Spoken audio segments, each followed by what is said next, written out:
Hello there.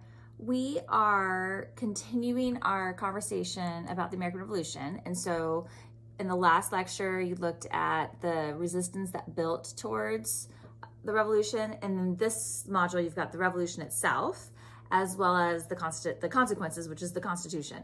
So we're going to start off here. The first Roman numeral just looks at the war.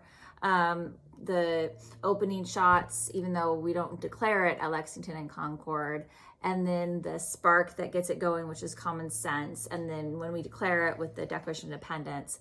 We'll talk about some key battles, but we're not going to spend a whole lot of time talking about the war itself. We're more interested in that second thing you've got there, again, those kind of paradoxes, and we started looking at that in the last lecture, right, that we're writing about liberty and freedom, or they're calling out for liberty and freedom, but 1 out of 5 people are still enslaved.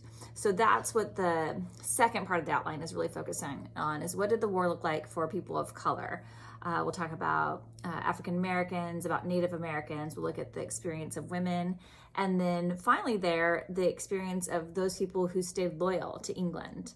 And we're going to make connections to the treatment of them to our next conversation, which is the Constitution. So again, focusing on those key themes. I've got some good video clips in this one that I think you'll enjoy, and a real interesting, hopefully I think you'll find it interesting, conversation about Thomas Jefferson and Sally Hemings. All right, if you have any questions, as always, you can put those in the discussion board, send me an email. Take care.